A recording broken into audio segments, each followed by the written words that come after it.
A gente falou da outra vez um pouquinho, bem passando sobre autismo, e muita gente perguntou aqui, né? Ela queria saber mais sobre autismo. O que a gente pode falar, a relação cérebro-autismo? Olha que interessante, né? O cérebro com autismo, né? É um cérebro que ele tem várias pequenas alterações em vários lugares, tá? É como se você tivesse, eu costumo dizer assim, o cérebro começa a se formar direitinho, com 3 meses o bebê e o cérebro está praticamente formado, aí do 3º mês até o 5º mês, você está todo formadinho. Aí do 5º mês ao 9º, você tem um excesso de material. E o cérebro, você passa por um período de lapidação, como se fosse o final da obra. Não tem excesso de tinta, de reboco, que você vai fazendo o acabamento. Sim. O cérebro passa por esse momento de acabamento. O que tudo indica hoje é que nesse momento do acabamento final, fica muito mais célula do que deveria. Então, você tem vários lugares, tanto que a neuroimagem de pacientes com autismo, você vê um hipofuncionamento em vários locais. Não é localizado num lugar como é, por exemplo, o TDAH. Tá? Não é localizado como é o toque, por exemplo, quem tem toque. Então, o que a gente sabe é que esse excesso de neurônios acaba trazendo um processamento do outro lentificado. Então, por exemplo, a grande dificuldade... O excesso acaba sendo... prejudicial, porque tira a qualidade do reconhecimento. Por exemplo, uma pessoa com autismo olha aqui a nossa conversa e ele não consegue ler a linguagem facial. Por exemplo, quando você ri ou quando você não está gostando, não está gostando do assunto, que você faz assim. Ele lê visualmente. Mas ele não decifra. Porque ele não aprendeu lá atrás? Não, porque o cérebro dele tem uma dificuldade de microsegundos, milésimos de segundo, em processar aquela face e dar o significado. Se você mantiver durante muito tempo, ele vai processar. Se eu rio durante 1 minuto, tá. Aí, isso, ou então se eu fico com cara zangada durante um tempão, ele vai dizer, você tá zangado? Mas numa conversa social, numa relação social, você muda muito. Então essa percepção social ele não tem. Então o que acontece? A condição sine qua non da pessoa com autismo é a dificuldade social. E a dificuldade de linguagem nessa troca social. Então, ele tem uma alteração de fala, de se expressar, ele tem uma alteração de identificar, processar o que o outro está simbolizando para ele, tanto que, em geral, uma pessoa com autismo, ele gosta de um assunto, ele vai falar daquele assunto o tempo inteiro, e você pode estar com a cara de tipo assim... E ele continua. Mas não é porque ele está implicando com você, é porque ele não faz essa leitura facial e para fazer isso a gente tem um tal dos neurônios espelho. O que é o neurônio espelho? É esse que eu consigo ver em você. Entendi. Tá? Eu sei a fisionomia que você faz, que eu também faço. Esse neurônio espelho deles funciona mais lentificado. Que interessante. Exatamente. Por isso a dificuldade é de socialização. Porque ele não tem o traquejo social, a leitura social. Entre 2 autistas, talvez eles tenham a mesma timing ou não? Ou talvez fique num time, por exemplo, eles adoram música. Tá. Se eles tiverem o mesmo gosto musical, eles são capazes de passar 12 horas ouvindo a mesma música. Não são várias. Então, quando ele gosta de uma música, ele põe aquela música, talvez, repetida vezes. E não se enjoa. Então, assim, muitos apresentam dificuldade na linguagem, adquirir a linguagem, porque a linguagem é uma coisa que tem a linguagem falada, tem a linguagem escrita e tem a linguagem do corpo. Então, é claro que prejudica. Você prejudicando a interpretação de microfaces, de jeito do corpo, se a pessoa está descontraída, se a pessoa está tensa, dificulta essa linguagem também. Claro. Entendeu? Então, assim, agora é interessante porque é um universo singular, porque ao mesmo tempo eles têm uma hipersensibilidade com o mundo. Então, por exemplo, uma pessoa com autismo, você falar alto perto dele, ele interpreta como se você estivesse batendo nele. Eu tive um paciente que ele era de Santo Agostinho. Ele tem o Asperger, que é um autismo que ele aprende a ler, a escrever, ele não tem essa dificuldade. Tipo de autismo? Hoje a gente até separa. Antigamente se falava que era autismo de alta performance, porque a maioria das pessoas com autismo, a gente não usa mais autista a palavra, não, é a pessoa com autismo, né, para separar a pessoa da patologia. Eles tinham muita dificuldade, muitos apresentam dificuldade de ler, de escrever, de interagir, né? E o Asperger, ele não tem esse problema, ele não tem o atraso da linguagem, ele não tem o atraso da escrita. Onde que ele é parecido com... Na questão social. Tá. Nessa interação e nessa fixação em determinados assuntos. Então ele é bem mais flexível, mas ele também tem aquela rotina. Uma rotina porque que ele segue à risca. Mudar a rotina de alguém que vive com autismo é muito ruim. Desorganiza a cabeça. Toque? Seria Não é toque, mas ele tem rituais que é como se aquilo tirasse essa grande confusão das coisas que ele não entende, dessa hipersensibilidade. Então, quando você tem certeza que você tem, ou desconfia que você tem uma criança com autismo, você nunca deve fazer aquele contato forçado, que você fala, ai, que bonitinha, bochecha. Isso mata eles. Porque a interpretação deles é que você está batendo nele. Eu tinha um paciente que era do Santo Agostinho, tinha 9 anos. E aí um dia ele foi no meu consultório, a mãe falou, doutor, ele disse que a professora de português bate nele. Eu falei, mas bate? Eu falei, mas tem outros que batem? Não. Ele falava assim, eles repetem, né? Não, só ela. Eu falei, e qual a melhor professora? De matemática. Aí eu resolvi ir lá. Aí eu fui, me sentei, falei com os professores todos, me sentei na última coisa, e ele lá na frente. Aí daqui a pouco entrou a professora de português, falava assim, Gabriel, olha aqui, meu filho, presta atenção. Aí ele olhava pra mim lá. Tá vendo? Eu não falei? Aquilo pra Aí eu fazia assim. E ela falava alto, sabe? Aí fiquei. Aí de matemática, quando entrou, era uma japonesa, uma geisha, falava baixinho, escrevia. Aí ele falou. Aquela era uma fada, entendeu? Aí eu fui no recreio, conversei com os professores e falei, professor de português, olha, o timbre da voz, a maneira como você toca. A mulher começou a chorar, mas eu achei que eu estava dando estímulo. Eu falei, não, você está certa, serviria para qualquer criança, menos para ele. Ele é o contrário, você tem que falar baixinho, Eu só sei que 15 dias depois ele voltou na escola, aí ela falou, a professora de português, eu não vou conseguir ser que nem a Yoko. Falei, não precisa, mas para de fazer isso. Tocar já é... Porque ela falava, vamos, naquele ânimo, sabe? Aí eu só sei que 15 dias depois ele voltou e eu falei assim, e aí? Ele, o que você botou na água da escola? Aí eu falei, por quê? Não, porque a professora de português está muito educada. Ela está muito educada. Você botou alguma coisa na água dos professores. Olha só. E tem uma coisa muito fantasiosa na cabeça deles. Eu tenho um paciente que tem Asperger, que ele hoje tem 57 anos. E toda vez que ele fica com alguma situação de conflito, ele tem todos os rituais dele. Quando alguém tira alguma coisa daquele ritual dele, ele fica nervoso. Aí, toda vez que ele está ansioso e precisa que eu ouça ele, mesmo que ele repita várias vezes, ele liga para mim e fala assim, Ana Beatriz, Bárbara Gordon, aqui quem fala é fulano Wayne. O nome dele é Wayne. Aí eu falo, é mesmo?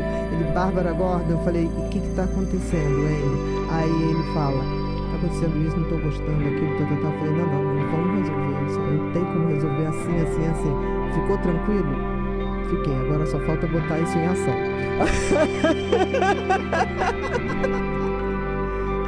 Ele todo ano dá um Batmóvel de Natal. Ele já, não sei, porque agora eu já dei 12. Eu acho que não tem mais. Ele é coisa com plástico, ele adora sentir a textura do plástico, então ele faz tudo, recorta coisa de plástico e carrinho, caminhão, essas coisas até hoje. Roda, né?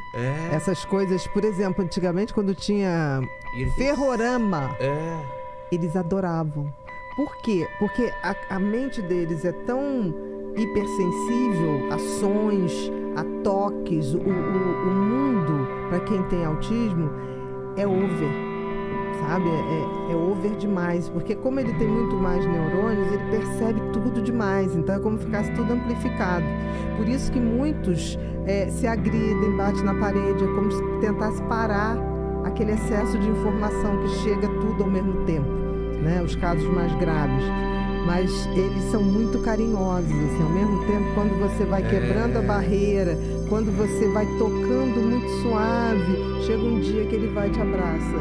É muito interessante isso, porque eu nunca forcei contato, mas quando eu achava que era uma criança com autismo, a mãe chegava, beija a Bia. Eu falei, não, beija não, imagina, eu te conheço, tua mãe também é perturbada, né, mandando me beijar, não é assim não.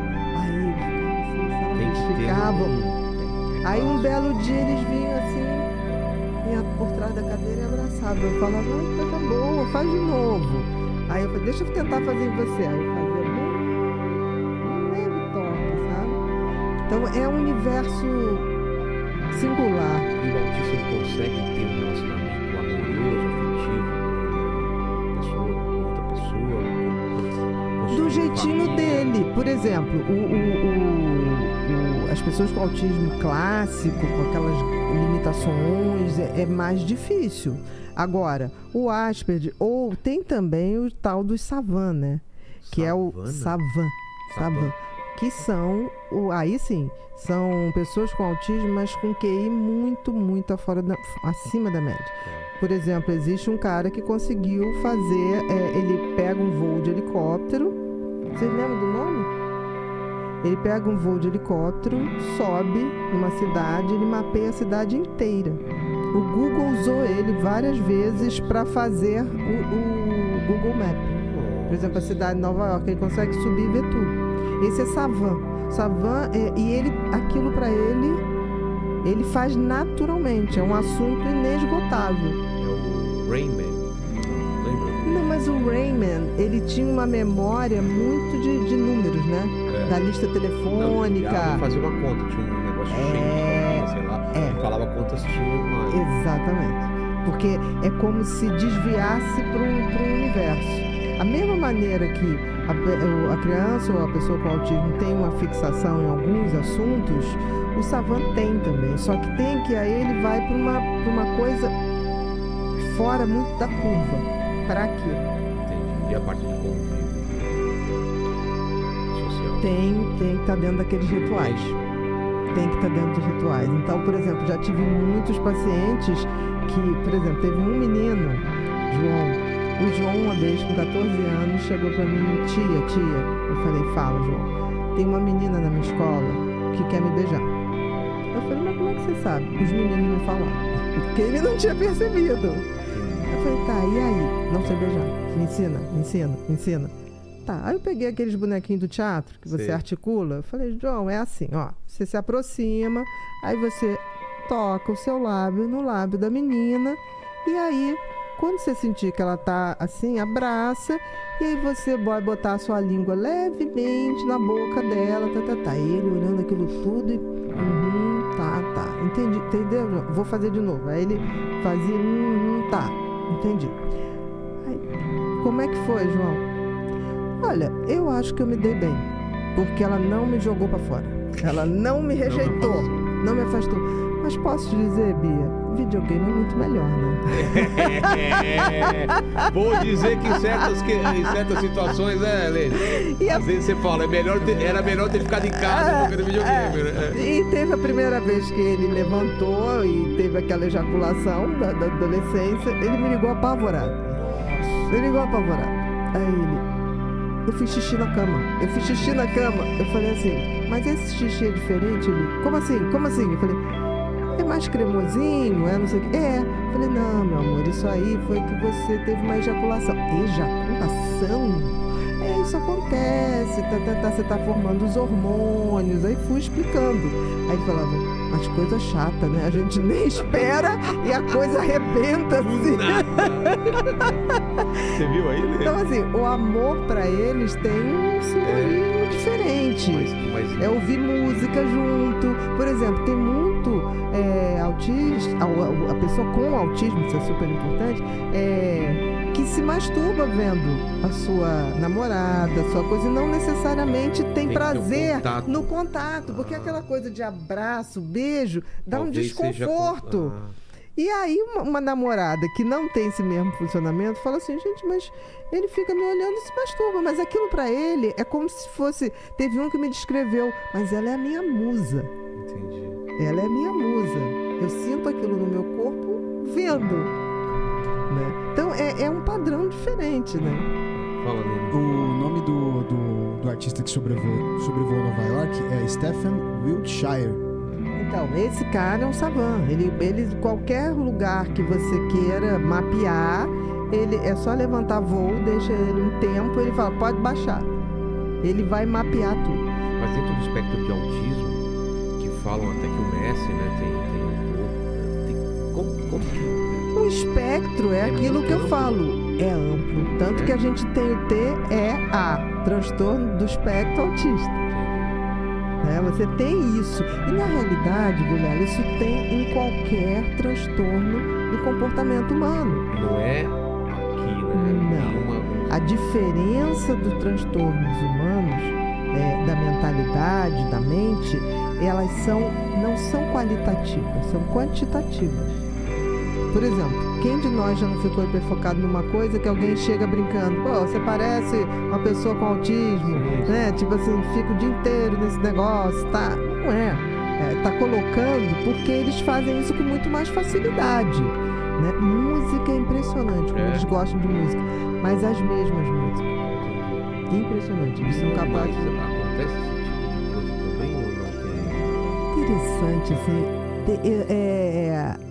eu tenho uma amiga que ela tinha uma cachorra, já morreu essa cachorra, que realmente parecia ter sintomas como se tivesse autismo mesmo. É mesmo?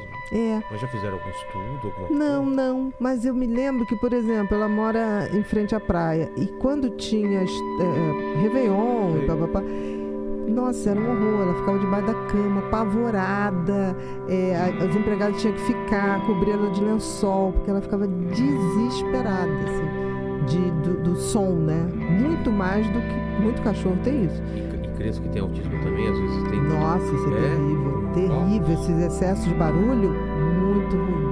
Muito. Não é pouco ruim para eles, não. É uma hipersensibilidade de pele, de áudio, de toque. É como se fosse um cérebro que, aquilo que eu falei, sobrou neurônio. Então, tem certas funções que estão super ativadas. Durante muito tempo você achou que era por conta de coisas que a mãe comia na gravidez. Você achou que era genético. O fato é que hoje, dentro do espectro, você vai ver coisas que vão funcionar para um caso, para outro não. Mas tem um componente genético também. Mas como que se diagnostica? Feito o diagnóstico para esse espectro? É muito cedo, por exemplo, porque vai dando você vai esperando aquele desenvolvimento da criança, de andar, de começar a falar, a coisa não vai acontecendo, eles têm uma coisa de andar muito na pontinha dos pés. Por quê? Porque o toque da superfície já incomoda. Toda criança tem o seu momento de andar na pontinha dos pés. Mas depois que aprende a andar, tipo assim, criança com autismo, você põe toda agasalhadinha para ir pra escola, ela vai tirando e vai jogando fora aquilo. Porque incomoda. O tecido incomoda. A lã, então, é uma das coisas que mais incomoda a pele deles. Então as mães ficavam, tipo assim, batiam nas crianças, tipo assim, imagina! Ou as escolas... Você imagina com a falta de conhecimento? Conhecimento antigamente como que vai ser. Agora, tem uma coisa que isso ainda é um estudo que não está chegando, ainda não temos dados para conclusão, mas parece, isso não tem nenhum estudo conclusivo, que o número aumentar de inseminações artificiais aumentou o número de casos. Ah, é? Pode ser, ainda não está provado, como pode ser também a gente está